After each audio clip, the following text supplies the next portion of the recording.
COVID-19 and the gloom of the general gloom in the economic well-being worldwide, there's something positive happening in South Africa. I would say yes, indeed, I've seen it happening. Don't ever underestimate the veterans of June 16. I'll soon join you. And others that, as a former ambassador, that's something you forgot to mention. Yes, indeed.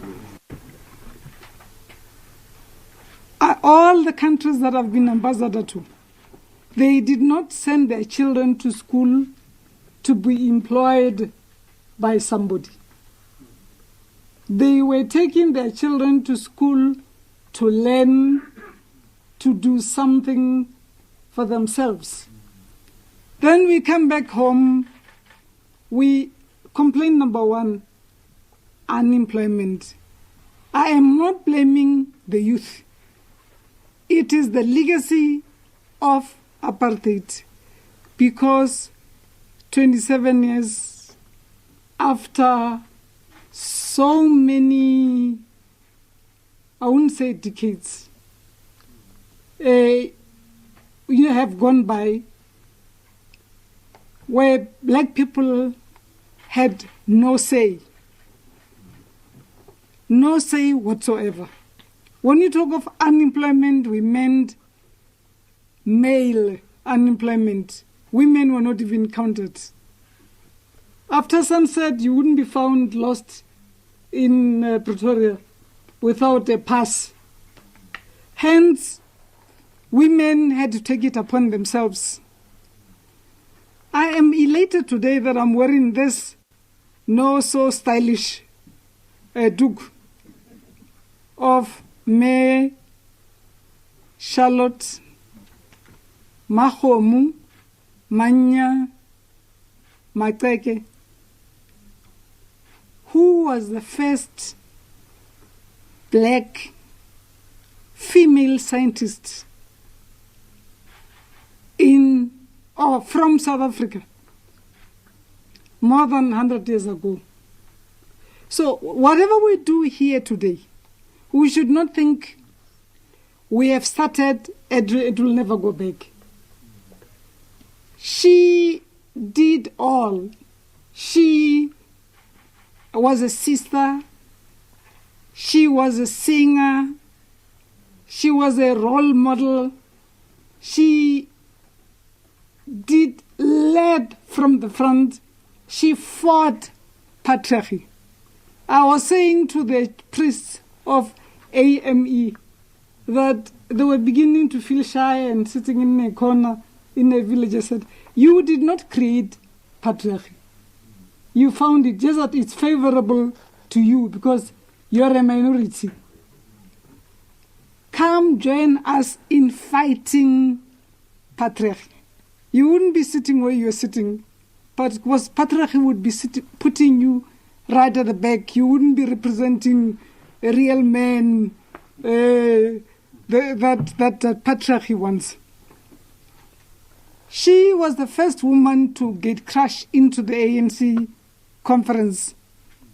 She was the first to lead the anti-pass laws in 1913, when women were not even thought of being members of the African National Congress.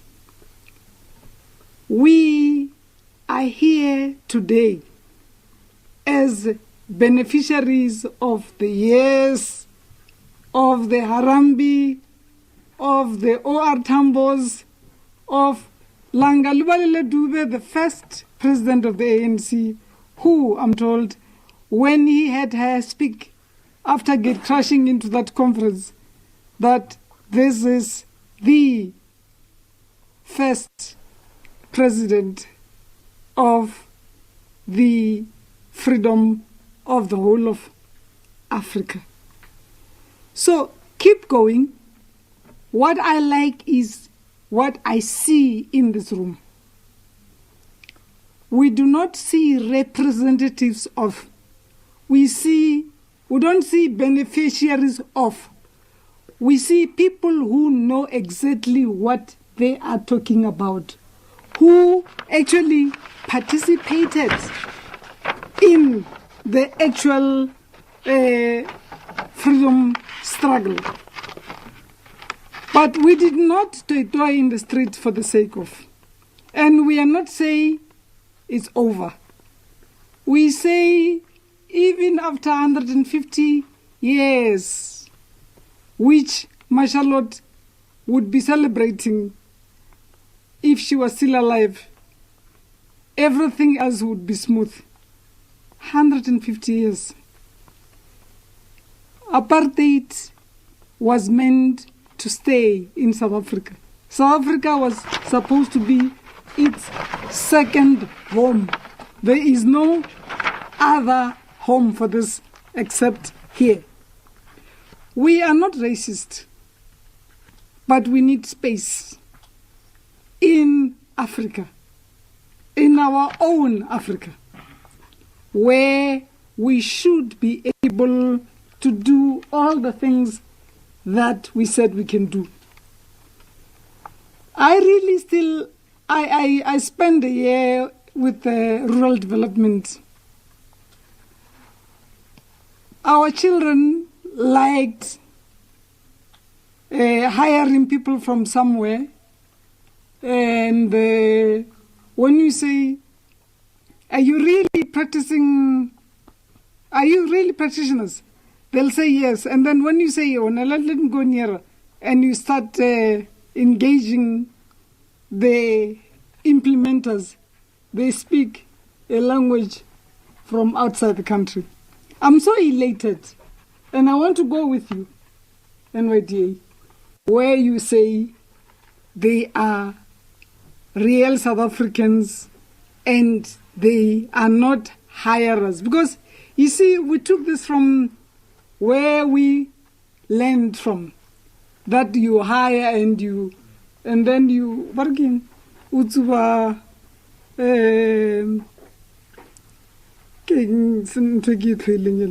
not just cigarette. Huh? Not now pen, no, and the other civilized one, the one that is popular in Cuba. Cigar. That you really own this side here, you must be chomping a cigar somewhere and have people lesser than you running around. So we are not saying we don't want to see that, but we are saying me Charlotte Mahomu Manya Mateke, her maiden home ke botokwa, her the place where she was married but also born, because her parents were nomads, is Eastern Cape, where she finally was married. But women are so generous that where you find women, the whole community is liberated. Reverend Mateke became Reverend Mateke because of Me Charlotte Mahomu. She brought those academies back home. You know, when President said, this year is the year of Charlotte Mahomu Manye Mateke, I got very excited. Because when I came back home from being an ambassador, I was shown in Fulani some place, and there was an academy, and they said they needed IT, they need some computers. I went around and lobbied that they get 3,000 laptops. Little did I know that in my own backyard, the academy was being reduced to rubble. Her view was that in every province there should be such kind of an academy where young people do things for themselves and stop going around begging or getting educated to please someone. But we now have these institutes that are under Minister Blade Nzimande.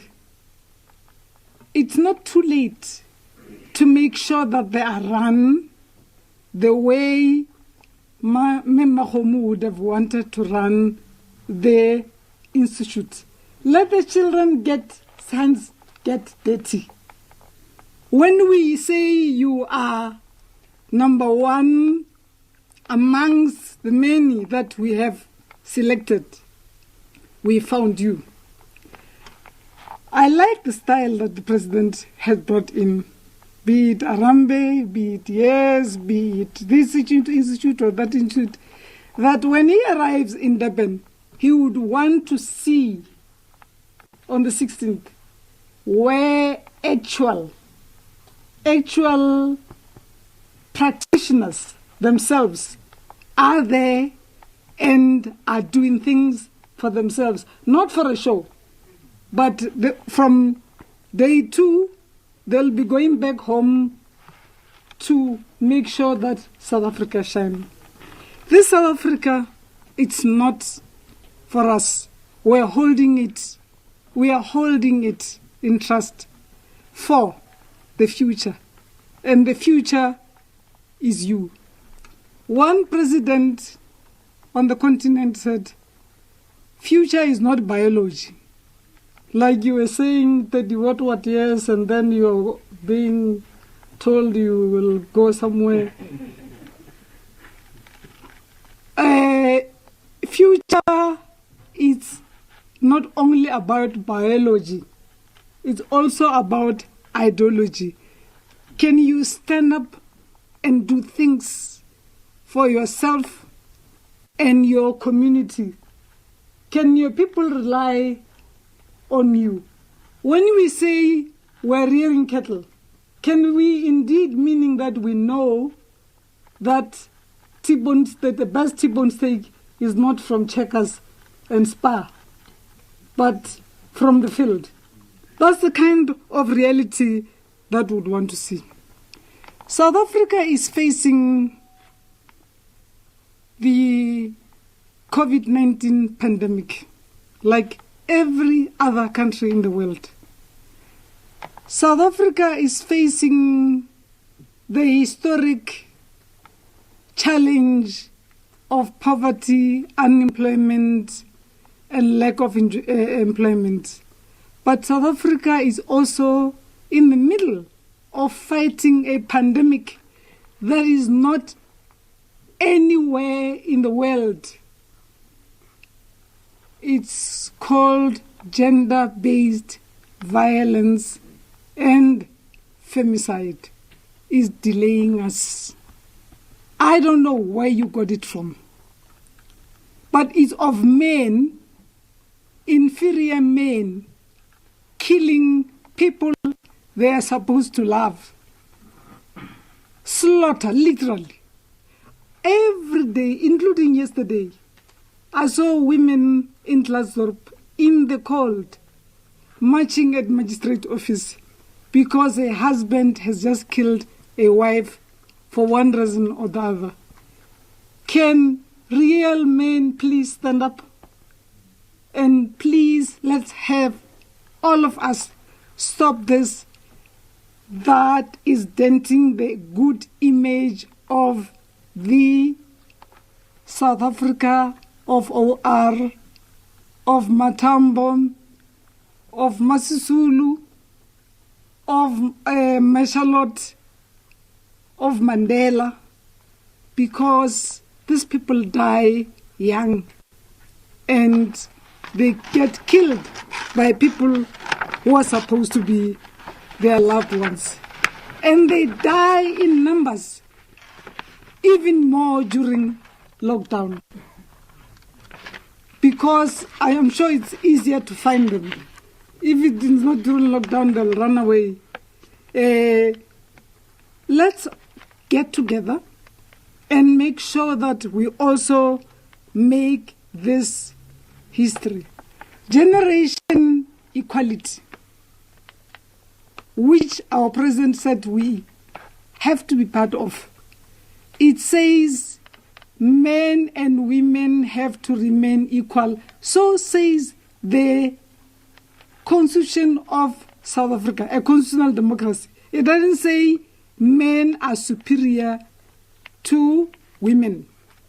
So if we were to unleash the potential of South Africa as in South Africa, not only on the 16th, you will see we will be number one in everything else we do. We look forward towards this day where we will not, President Mahaka, rent a crowd. Real people who after sunset will go back and do what they normally do for a living. That they do not hire things to showcase. The National Youth Policy, which was launched in March this year, reminds us of a potential of youth as instruments of change and development. All sectors of society must come on board and implement inclusive youth intervention, which will ultimately promote growth from all sectors. By this, we also mean LGBTQIA+. I say this because I am not dreaming. Not far from where I grew up, in my village, there was a very beautiful woman who was not like me. But nobody was chasing her around and killing her and doing all sorts of things. She's growing gracefully older in her own house, because this is just part of what God wanted to show, the diversity. Disability, gay, lesbians, we've always had these people amongst our people. They have never been, aliens from somewhere else. This thing of killing albinos, I started hearing about it when I became an ambassador, because my classmate was an albino. When I say classmate, in the olden days, in the boarding schools, there was generally not only a bed, little cupboards, the clock, where we put our safety stuff. We shared everything, and it never occurred to me that she is different because she's an albino. No, she is a South African, and she deserves to live just like me and has all the rights that we have. Young people, let us not think that our solution lie in Nyaupe and all these things that you were saying you don't want earlier on.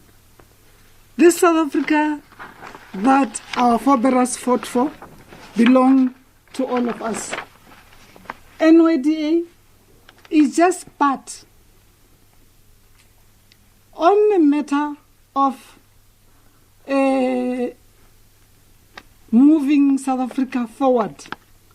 We need to finalize the NYDA bill. That's a parliamentary matter. Save as in the intervention we are trying to come up with to stop gender violence and femicide. We are here today to just remind ourselves that 150 years ago, amongst us, there was a woman from Botokwa I don't know if you know Butoko, who said, and I quote, "This work, the work that you and I are doing, is not for ourselves. Those who are must kill that spirit of self and live amongst their people. If you can, as you rise, take one or two with you." I wish I had the whole day with you. I love young people because I am forever young. I thank you.